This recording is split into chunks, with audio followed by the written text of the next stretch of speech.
예수님은 기도할 때 가장 먼저 우선순위 첫 번째로 원하고 바라고 기도해야 될 기도의 제목이 뭐냐? 바로 하나님 아버지의 이름에 관한 것이다 하셨습니다. 왜 하필이면 이름일까요? 이름에는 그 이름을 가진 분이 누군지, 어떤 분인지, 그 이름을 가진 분의 정체성이, 아이덴티티가 들어있기 때문입니다.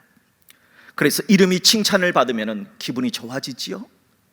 반면에 이름이 모욕을 받으면 화가 나고 분노하게 되는 겁니다. 이름과 관련한 유명한 이야기가 있습니다. 헬라 제국의 알렉산더 대왕의 이름과 관련된 이야기입니다. 어느 날 전쟁터에서 도망을 치다가 붙잡혀온 한 병사를 알렉산더 대왕이 심판을 하게 되었답니다. 알렉산더 대왕은 그 병사를 향하여 너의 이름이 뭐냐? 이렇게 물었더니 그 병사가 작은 목소리로 알렉산더입니다. 뭐라고? 알렉산더입니다. 너 이름이 알렉산더라고? 그 이름을 듣고 알렉산더 대왕은 너무나 화가 났습니다. 그래서 그 병사의 가슴을 쥐어잡으면서 내 이놈 하면서 당장 사역을 내리려고 하다가 알렉산더 대왕이 잠시 이름 명령을 내립니다. 너의 이름을 바꿔라. 아니면은 이름답게 살아라. 알렉산더 대왕은 자신과 같은 이름을 가진 그 사람에게 자신의 이름 알렉산더라고 하는 이름에 부끄럽지 않는 삶을 살아갈 수 있는 기회를 한 번 더 주게 된 것입니다. 사람도 이럴진데 하나님은 어떻겠습니까? 시편 9편 10절의 말씀에 의하면 여호와여 주의 이름을 아는 자는 주를 의지하오리니 이는 주를 찾는 자들을 버리지 아니하심이니이다 하십니다. 하나님은 하나님의 이름을 아는 자를 결탄코 버리지 않을 것이라 약속해 주셨습니다. 이토록 중요한 하나님의 이름, 그 이름을 우리가 성경에서 찾아보면 하나님의 이름이 하나가 아니다는 사실에 깜짝 놀랍니다. 하나님의 이름은 왜 하나가 아니라 매우 많고 다양한 이름으로 불려졌을까요? 그 이유는 하나님의 이름이 하나로 정의할 수가 없기 때문입니다. 하나님이 어떤 분이시가 하는 것을 하나로 정의하기는 너무나 부족하기 때문입니다. 그래서 성경에는 하나님의 이름이 많이 등장을 합니다. 자, 그렇다면 성경에 기록된 하나님의 이름, 하늘 아버지의 이름이 어떤 것인가 한 12가지 정도만 살펴보도록 하겠습니다. 첫째, 하나님의 이름은 엘로힘입니다.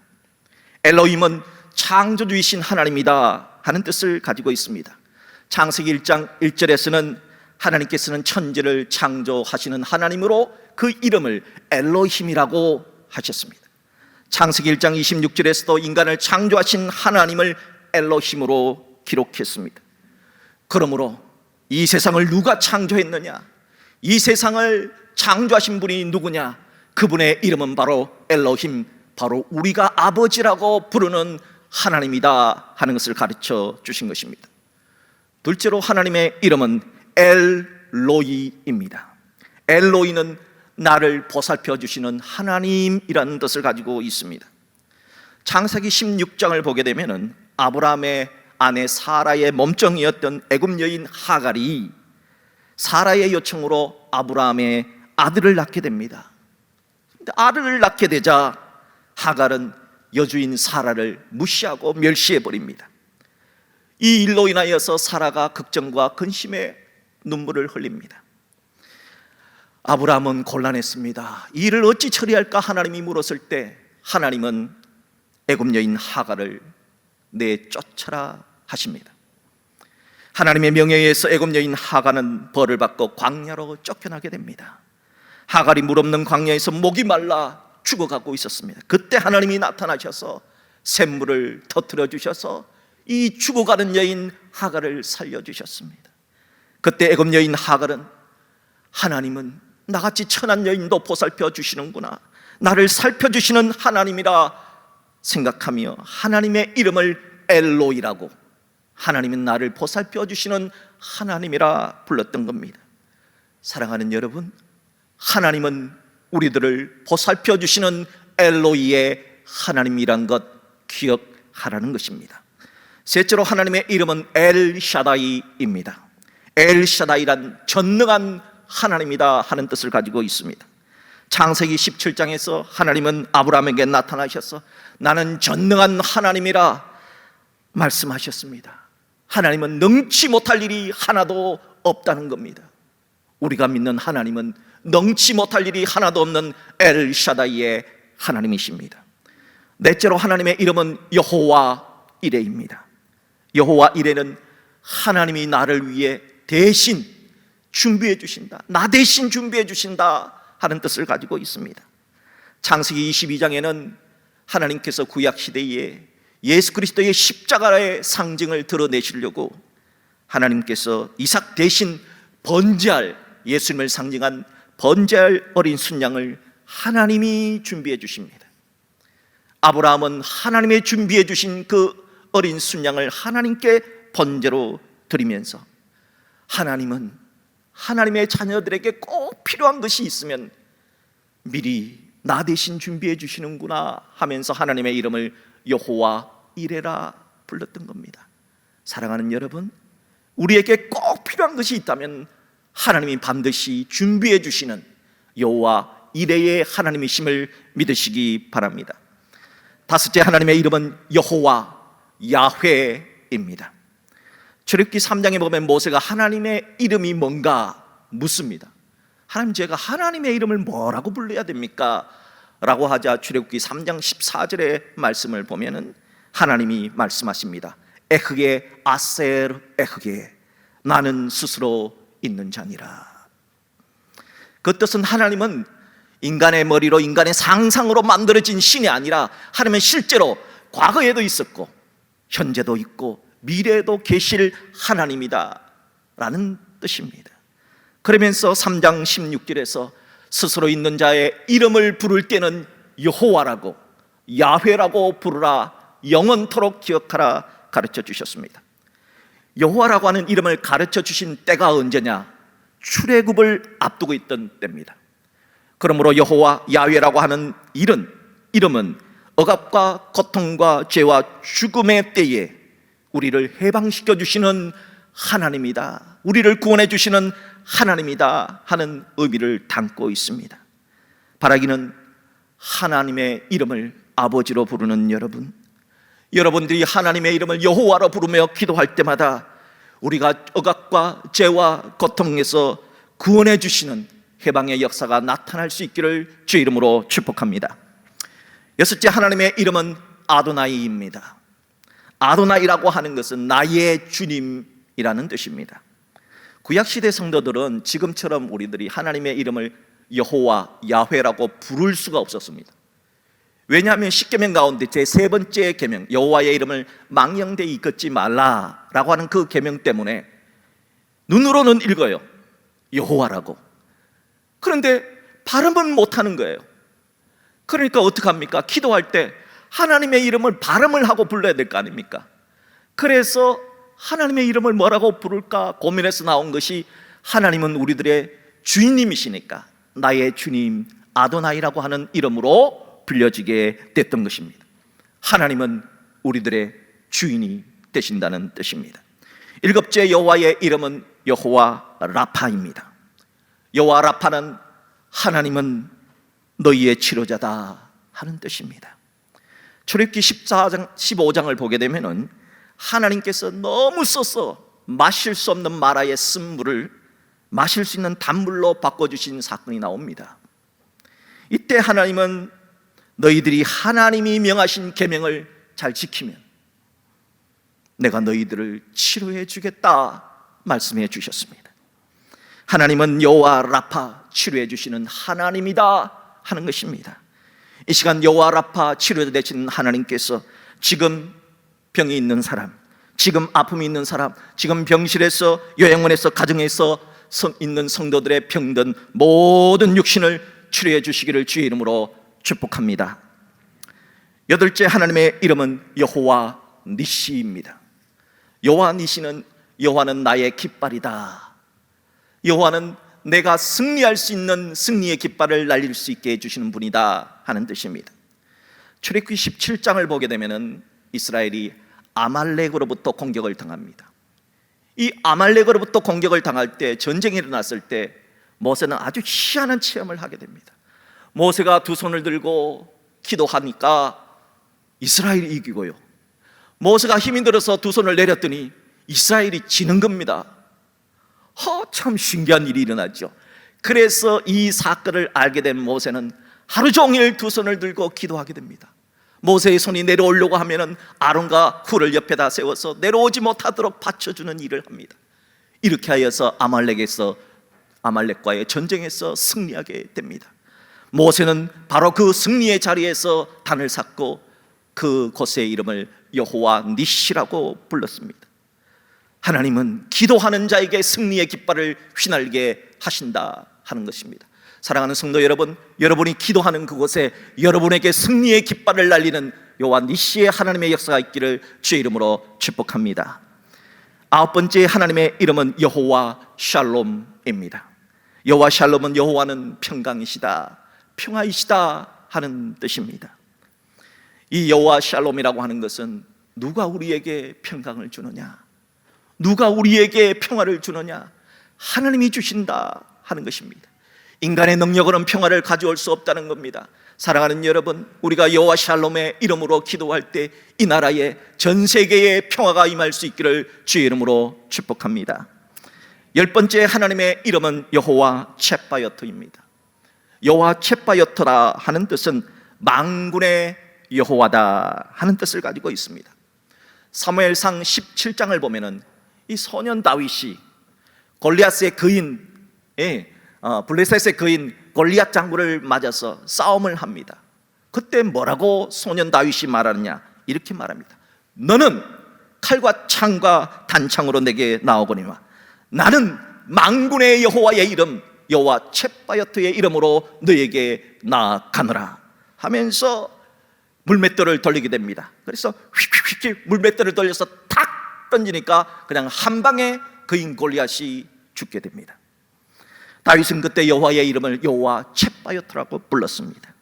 하나님은 땅과 하늘 모든 만물을 통치하시고 친히 그 전쟁의 지휘관이 되어주시고 나를 대신해서 싸워주신다 하는 사실을 강조했던 하나님의 이름이 여호와 쳇바요트였던 겁니다. 11번째 하나님의 이름은 여호와 로이입니다. 여호와 로이는 여호와는 나의 목자다 하는 뜻입니다. 시편 23편에서 다윗은 하나님은 나의 목자이십니다, 그렇게 고백을 했습니다. 이 여호와 로이라 하는 뜻은 하나님이 나를 돌봐주십니다, 나를 키워주십니다, 나를 다스려 주십니다 하는 뜻입니다. 다윗 왕은 나는 하나님의 돌보심이 없으면, 하나님의 길러주심이 없으면, 하나님의 다스림이 없으면 살 수 없는 사람입니다 하는 뜻을 가지고 여호와 로이라고 불렀던 겁니다. 하나님은 다윗만이 아니라 우리 모두의 목자 여호와의 로이가 되어 주신다 하는 뜻이지요. 12번째 하나님의 이름은 여호와 삼마입니다. 여호와 삼마라고 하는 것은 여호와께서 거기 계신다, 거기에도 계신다 하는 뜻입니다. 에스겔 48장에 보면은 이스라엘 백성들이 나라를 바벨론에 빼앗기게 됩니다. 이스라엘 백성들이 바벨론 포로로 끌려갔습니다. 그 그발 강가에서 포로 수용소에서 있었던 사람들은 낭망을 합니다. 그때 에스겔 선지자가 가서 얘기합니다.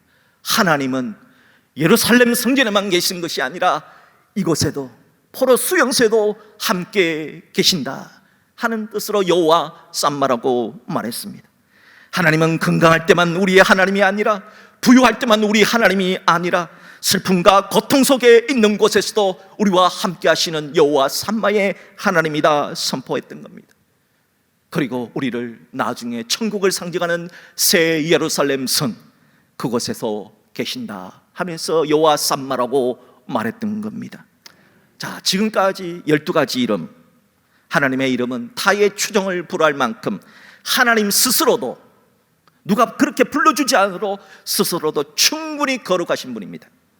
그런데도 왜 예수님은 우리들이 기도할 때 가장 첫 번째로 하나님께 아뢰는 소원이 하나님 아버지의 이름을 거룩하게 하옵소서라고 기도하라고 말씀하셨을까요?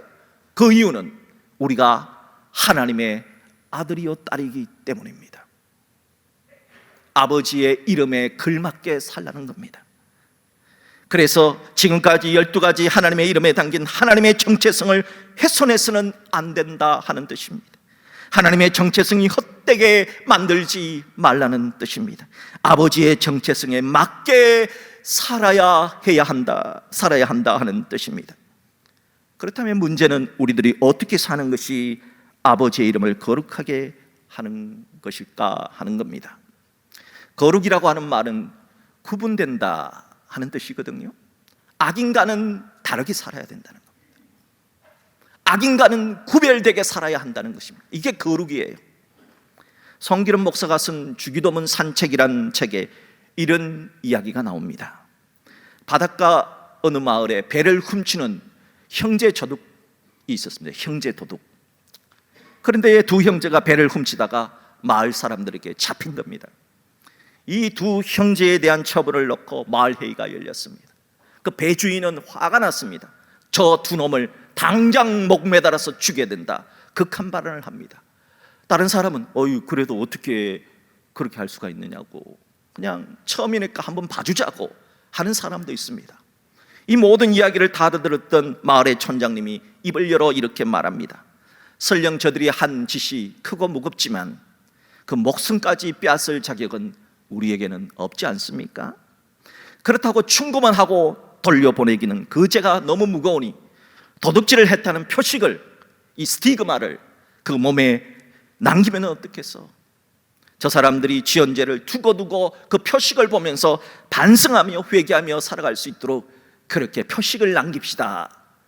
촌장의 의견에 따라 마을 주민들은 모두 다 이 두 형제들의 이마에 배도둑 십디프라고 하는 배도둑의 첫 글자 ST를 그 두 사람의 이마에다가 새겼습니다.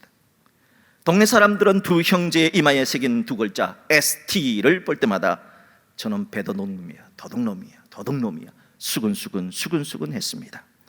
두 형제 중에 형은 그 수치심을 견디기가 너무너무 힘들어서 야밤에 도망을 갔습니다. 사람들이 없는 곳에 숨어 살았습니다. 하지만 어디를 가도 밤마다 악몽에 시달렸습니다. 이마에 새겨진 두 글자 ST는 형에게 깊은 트라우마를 주게 되었습니다. 하지만 두 형제 중 동생은 도망치지 않았습니다. 자신이 지은 죄니까 나는 수건그림을 당해도 달게 받겠다 하는 의미로 그렇게 견뎌냈습니다. 사람들이 수근수근 그려도 손가락질을 해도 묵묵히 견뎌냈습니다. 동생은 그야말로 하루하루 회개하는 심정으로 1년, 2년, 10년, 20년, 30년 자기 일에만 열중하고 살았습니다. 그렇게 세월은 흘러서 40년이 지났고 동네 사람들은 그런 동생의 모습을 보면서 야, 저 사람 괜찮은 사람이네 하면서 칭찬하기 시작했습니다. 그리고 동네 사람들이 그 동생에게 다가왔습니다. 어떤 사람은 도움을 요청하는 사람도 생겼습니다. 그럴 때면 동생은 성심을 다해서 동네 주민들을 잘 섬겼습니다. 그러던 어느 날 한 나그네가 그 마을을 지나가게 되었습니다. 한 노인이 이마에 ST라고 글씨가 새겨져 있는 노인이 있거든요. 그래서 그 나그네가 궁금해서 동네 사람들에게 묻습니다. 저 노인의 이마에 새겨진 ST가 무슨 글자입니까? 그때 동네 사람들은 이렇게 대답했다고 합니다. 저분은 우리 마을의 자랑입니다. 저분은 우리 마을의 존경의 대상입니다. 어른들은 이렇게 아이들에게 가르칩니다. 저분처럼만 살아라. 저 어르신처럼만 살아라. 저 어르신의 이마에 새겨진 글씨는 세인트, 성자의 약자 ST입니다 라고 말을 해 주었답니다. 사랑하는 성도 여러분, 한때 동네 사람들의 배를 훔치며 배도둑이라는 두 글자 ST, 십디프라고 하는 글자가 어떻게 세인트, 성자의 이름으로 바뀌게 되었습니까? 거룩을 향한 거룩한 몸부림을 쳤기 때문입니다. 그래서 이 책에서 거룩은 무엇인가? 거룩은 몸부림이라 했던 겁니다. 그렇다면 우리들이 어떻게 하는 것이 예수님이 가르쳐 주신 것처럼 하나님의 이름을 거룩하게 하는 몸부림을 칠 수가 있을까요? 저는 조금 전에 소개시켜드린 하나님의 이름 12가지 그 이름에 담긴 뜻대로 그것을 닮아 살아가려고 하는 몸부림, 그것이 바로 하나님의 이름을 거룩하게 하는 일이라 생각합니다. 그러므로 첫째는 하나님 보시기에 좋은 것을 창조하신 엘로힘의 하나님처럼 악한 것이 아닌 선을 창조하는 자, 선한 것을 창조하는 발견이나 발명의 행위는 하나님의 이름을 거룩하게 하는 일입니다.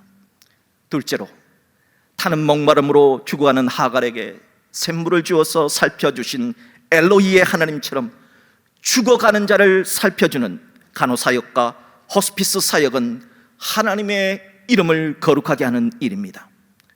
셋째로, 무능했던 아브라함에게 능력을 주신 전능한 엘샤다이의 하나님처럼 누군가에게 너도 할 수 있어, 힘을 내, 용기를 내 하고 격려하고 소망을 주는 상담은 하나님의 이름을 거룩하게 하는 일입니다. 넷째로, 우리에게 꼭 필요한 것을 준비해 주신 여호와 이레의 하나님처럼 누군가에게 꼭 필요한 것을 줄 수 있는 구제 행위는 하나님의 이름을 거룩하게 하는 것입니다. 다섯째, 애굽의 억압과 고통에서 출애굽의 해방을 주신 여호와 야훼 하나님처럼 지금도 죄와 죽음과 고통 속에 있는 자들에게 복음을 전하는, 전도하고 선교하는 일이야말로 하나님의 이름을 거룩하게 하는 일입니다.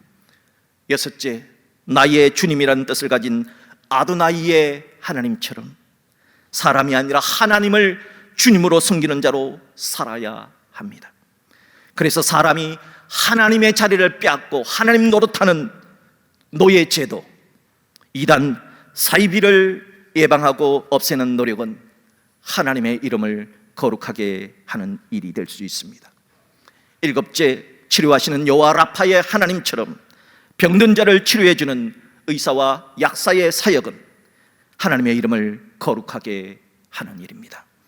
여덟째, 기도에 손을 든 모세에게 승리를 주신 여호와 니시의 하나님처럼 기도하는 사역은 하나님의 이름을 거룩하게 하는 일입니다.